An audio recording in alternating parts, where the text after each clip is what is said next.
नमस्ते दोस्तों, स्वागत है आपका कहानियों की दुनिया में। आज हम लेकर आए हैं एक ऐसी कहानी जिसमें गरीब किसान हल्कू ठंडी रातों और जिंदगी की मुश्किलों से जूझता है और एक छोटी सी चिंगारी उसकी गरीबी को एक बड़ी आपदा में बदल देती है। तैयार है ना इस दिल को दहला देने वाली कहानी के लिए? प्रेमचंद की मशहूर कहानी पूस की रात में हल्कू और उसकी पत्नी मुन्नी की जिंदगी की कड़वी सच्चाई सामने आती है। एक कंबल तक खरीदने के पैसे न जुटा पाने वाला ये गरीब किसान अपनी फसल को बचाने की जद्दोजहद में लगा है, लेकिन हालात उसे ऐसी मुसीबत में डाल देते हैं जहां एक छोटी सी आग उसकी मेहनत को राख में मिला देती है। चलिए देखते हैं कैसे हल्कू की गरीबी और मजबूरी उसे तबाही की ओर ले जाती है। हल्कू ने आकर अपनी पत्नी मुन्नी से कहा, सहना आया है, लाओ जो रुपए रखे हैं उसे दे दूं, किसी तरह गला तो छूटे। मुन्नी झाड़ू लगा रही थी, पीछे फिरकर बोली, 3 ही तो रुपए हैं, दे दोगे तो कंबल कहां से आवेगा? माघ पूस की रात हार में कैसे कटेगी? उससे कह दो फसल पर दे देंगे, अभी नहीं। हल्कू एक क्षण अनिश्चित दशा में खड़ा रहा। पूस सिर पर आ गया, कंबल के बिना हार में रात को वो किसी तरह नहीं जा सकता, मगर सहना मानेगा नहीं। घुड़कियां जमावेगा, गालियां देगा, बला से जाड़ों में मरेंगे, बला तो सिर से टल जाएगी। ये सोचता हुआ वो अपना भारी भरकम डील लिए हुए जो उसके नाम को झूठ सिद्ध करता था, स्त्री के समीप आ गया और खुशामद करके बोला, ला दे दे, गला तो छूटे, कंबल के लिए कोई दूसरा उपाय सोचूंगा। मुन्नी उसके पास से दूर हट गई और आंखें तरेरती हुई बोली, कर चुके दूसरा उपाय, जरा सुनू तो कौन सा उपाय करोगे? कोई खैरात दे देगा कंबल, न जाने कितनी बाकी है जो किसी तरह चुकने ही नहीं आती। मैं कहती हूं तुम क्यों नहीं खेती छोड़ देते, मरमर काम करो, उपज हो तो बाकी दे दो। चलो छुट्टी हुई, बाकी चुकाने के लिए ही तो हमारा जन्म हुआ है, पेट के लिए मजूरी करो, ऐसी खेती से बाज आए। मैं रुपए न दूंगी, न दूंगी। हल्कू उदास होकर बोला, तो क्या गाली खाऊं? मुन्नी ने तड़प कर कहा, गाली क्यों देगा, क्या उसका राज है? मगर ये कहने के साथ ही उसकी तनी हुई भौहें ढीली पड़ गई। हल्कू के उस वाक्य में जो कठोर सत्य था वो मानो एक भीषण जंतु की भांति उसे घूर रहा था। उसने जाकर आले पर से रुपए निकाले और लाकर हल्कू के हाथ पर रख दिए। फिर बोली, तुम छोड़ दो अबकी से खेती, मजूरी में सुख से एक रोटी तो खाने को मिलेगी, किसी की धौंस तो न रहेगी। अच्छी खेती है, मजूरी करके लाओ, वो भी उसी में झोंक दो, उस पर धौंस। हल्कू ने रुपए लिए और इस तरह बाहर चला मानो अपना हृदय निकाल कर देने जा रहा हो। उसने मजूरी से एक एक पैसा काटक पटकर 3 रुपए कंबल के लिए जमा किए थे। वो आज निकले जा रहे थे। एक एक पग के साथ उसका मस्तक अपनी दीनता के भार से दबा जा रहा था। पूस की अंधेरी रात, आकाश पर तारे भी ठिठुरते हुए मालूम होते थे।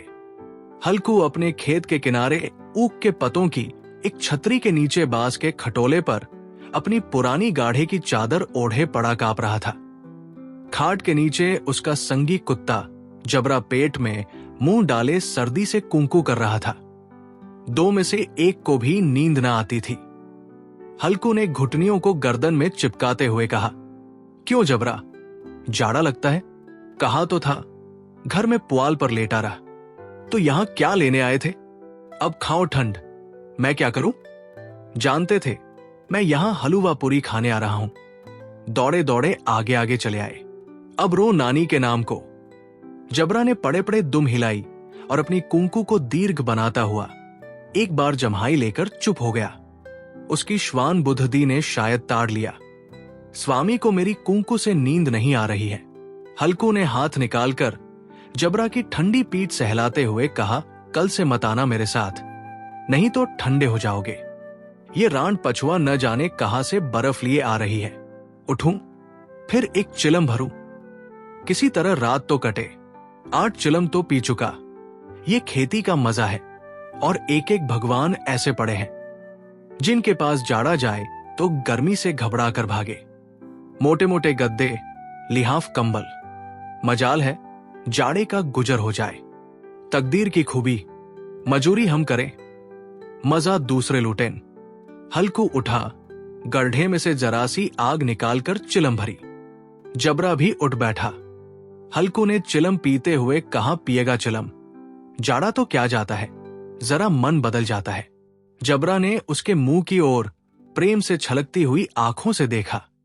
हल्कू, आज और जाड़ा खा ले, कल से मैं यहां पुआल बिछा दूंगा, उसी में घुसकर बैठना, तब जाड़ा न लगेगा। जबरा ने अपने पंजे उसकी घुटनियों पर रख दिए और उसके मुंह के पास अपना मुंह ले गया। हल्कू को उसकी गर्म सांस लगी। चिलम पीकर हल्कू फिर लेटा और निश्चय करके लेटा कि चाहे कुछ हो अब की सो जाऊंगा। पर एक ही क्षण में उसके हृदय में कंपन होने लगा। कभी इस करवट लेटता, कभी उस करवट, पर जाड़ा किसी पिशाच की भांति उसकी छाती को दबाए हुए था। जब किसी तरह न रहा गया तो उसने जबरा को धीरे से उठाया और उसके सिर को थपथपाकर उसे अपनी गोद में सुला लिया।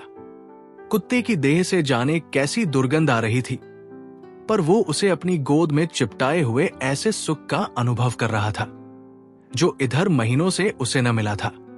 जबरा शायद ये समझ रहा था कि स्वर्ग यही है, और हल्कू की पवित्र आत्मा में तो उस कुत्ते के प्रति घृणा की गंध तक न थी। अपने किसी अभिन्न मित्र या भाई को भी वो इतनी ही तत्परता से गले लगाता। वो अपनी दीनता से आहत न था जिसने आज उसे इस दशा को पहुंचा दिया। नहीं, इस अनोखी मैत्री ने जैसे उसकी आत्मा के सब द्वार खोल दिए थे और उनका एक एक अणु प्रकाश से चमक रहा था। सहसा जबरा ने किसी जानवर की आहट पाई। इस विशेष आत्मीयता ने उसमें एक नई स्फूर्ति पैदा कर दी थी जो हवा के ठंडे झोंकों को तुच्छ समझती थी। वो झपट कर उठा और छपरी से बाहर आकर भूखने लगा।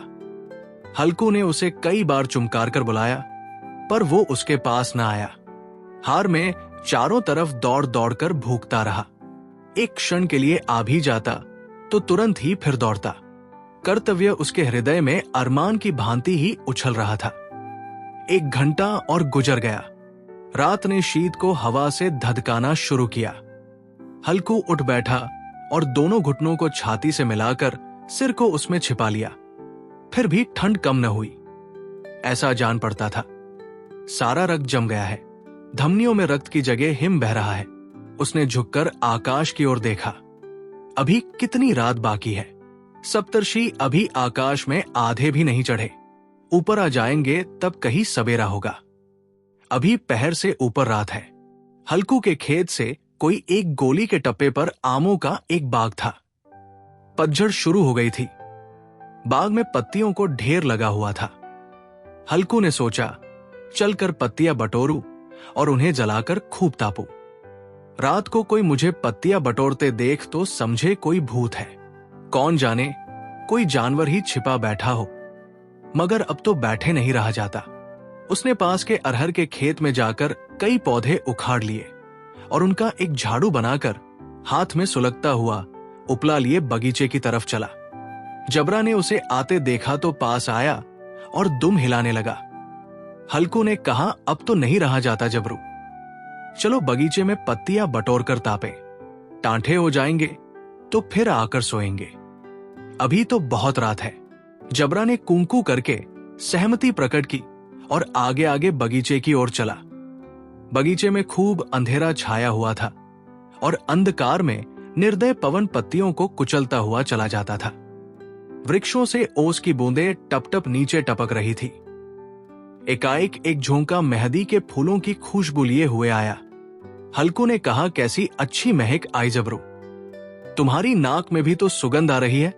जबरा को कहीं जमीन पर एक हड्डी पड़ी मिल गई थी। उसे चिंचोड़ रहा था। हल्कू ने आग जमीन पर रख दी और पत्तियां बटोरने लगा। जरा देर में पत्तियों का ढेर लग गया। हाथ ठिठुरे जाते थे, नंगे पांव गले जाते थे और वो पत्तियों का पहाड़ खड़ा कर रहा था। इसी अलाव में वो ठंड को जलाकर भस्म कर देगा। थोड़ी देर में अलाव जल उठा। उसकी लौ ऊपर वाले वृक्ष की पत्तियों को छू छू कर भागने लगी उस अस्थिर प्रकाश में बगीचे के विशाल वृक्ष ऐसे मालूम होते थे मानो उस अथाह अंधकार को अपने सिरों पर संभाले हुए हों। अंधकार के उस अनंत सागर में ये प्रकाश एक नौका के समान हिलता, मचलता हुआ जान पड़ता था। हल्कू अलाव के सामने बैठा आग ताप रहा था। एक क्षण में उसने दोहर उतारकर बगल में दबा ली, दोनों पांव फैला दिए, मानो ठंड को ललकार रहा हो। तेरे जी में जो आयस होकर, ठंड की असीम शक्ति पर विजय पाकर वो विजयगर्व को हृदय में छिपा न सकता था। उसने जबरा से कहा, क्यों जब्बर, अब ठंड नहीं लग रही है? जब्बर ने कूंकू करके मानो कहा, अब क्या ठंड लगती ही रहेगी? पहले से ये उपाय न सूझा, नहीं इतनी ठंड क्यों खाते? जब्बर ने पूंछ हिलाई। अच्छा आओ, इस अलाव को कूदकर पार करें, देखें कौन निकल जाता है। अगर जल गए बच्चा तो मैं दवा न करूंगा। जब्बर ने उस अग्निराशि की ओर कातर नेत्रों से देखा। मुन्नी से कल न कह देना, नहीं तो लड़ाई करेगी। ये कहता हुआ वो उछला और उस अलाव के ऊपर से साफ निकल गया। पैरों में जरा लपट लगी, पर वो कोई बात न थी। जबरा आग के गिर्द घूमकर उसके पास आ खड़ा हुआ। हल्कू ने कहा, चलो चलो, इसकी सही नहीं, ऊपर से कूद कर आओ। वो फिर कूदा और अलाव के इस पार आ गया। पत्तियां जल चुकी थी। बगीचे में फिर अंधेरा छा गया था। राख के नीचे कुछ कुछ आग बाकी थी, जो हवा का झोंका आ जाने पर जरा जाग उठती थी, पर एक क्षण में फिर आंखें बंद कर लेती थी। हल्कू ने फिर चादर ओढ़ ली और गर्म राख के पास बैठा हुआ एक गीत गुनगुनाने लगा। उसके बदन में गर्मी आ गई थी, पर ज्यों-ज्यों शीत बढ़ती जाती थी, उसे आलस्य दबाए लेता था। जबरा जोर से भूखकर खेत की ओर भागा। हल्कू को ऐसा मालूम हुआ कि जानवरों का एक झुंड खेत में आया है। शायद नीलगायों का झुंड था। उनके कूदने दौड़ने की आवाजें साफ कान में आ रही थी। फिर ऐसा मालूम हुआ कि खेत में चल रही हैं। उनके चबाने की आवाज चरचर सुनाई देने लगी। उसने दिल में कहा, नहीं, जबरा के होते कोई जानवर खेत में नहीं आ सकता। नोच ही डाले, मुझे भ्रम हो रहा है। कहा, अब तो कुछ नहीं सुनाई देता, मुझे भी कैसा धोखा हुआ। उसने जोर से आवाज लगाई, जबरा, जबरा। जबरा भूखता रहा, उसके पास न आया। फिर खेत के चरे जाने की आहट मिली। अब वो अपने को धोखा न दे सका। उसे अपनी जगह से हिलना जहर लग रहा था।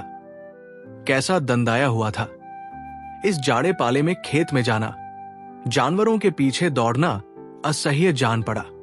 वो अपनी जगह से न हिला। उसने जोर से आवाज लगाई, लिहो लिहो लिहो। जबरा फिर भूख उठा। जानवर खेत चर रहे थे। फसल तैयार है। कैसी अच्छी खेती थी, पर ये दुष्ट जानवर उसका सर्वनाश किए डालते हैं।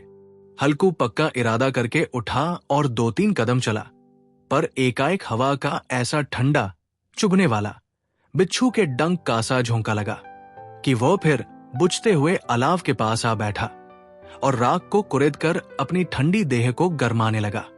जबरा अपना गला फाड़ डालता था। नीलगाय खेत का सफाया किए डालती थी और हल्कू गर्म राख के पास शांत बैठा हुआ था। अकर्मण्यता ने रस्सियों की भांति उसे चारों तरफ से जकड़ रखा था। उसी राख के पास गर्म जमीन पर वो चादर ओढ़ कर सो गया। सवेरे जब उसकी नींद खुली, तब चारों तरफ धूप फैल गई थी और मुन्नी कह रही थी, क्या आज सोते ही रहोगे? तुम यहां आकर रम गए और उधर सारा खेत चौपट हो गया। हल्कू ने उठकर कहा, क्या तू खेत से होकर आ रही है? मुन्नी बोली, हाँ, सारे खेत का सत्यानाश हो गया। भला ऐसा भी कोई सोता है? तुम्हारे यहां मड़ैया डालने से क्या हुआ? हल्कू ने बहाना किया, मैं मरते मरते बचा, तुझे अपने खेत की पड़ी है। पेट में ऐसा दर्द हुआ कि मैं ही जानता हूं। दोनों फिर खेत के डाढ़ पर आए। देखा, सारा खेत रौंदा पड़ा हुआ है और जबरा मड़ैया के नीचे चित लेटा है, मानो प्राण ही न हो। दोनों खेत की दशा देख रहे थे। मुन्नी के मुख पर उदासी छाई थी, पर हल्कू प्रसन्न था। मुन्नी ने चिंतित होकर कहा, अब मजूरी करके मालगुजारी भरनी पड़ेगी। हल्कू ने प्रसन्न मुख से कहा, रात को ठंड में यहां सोना तो ना पड़ेगा।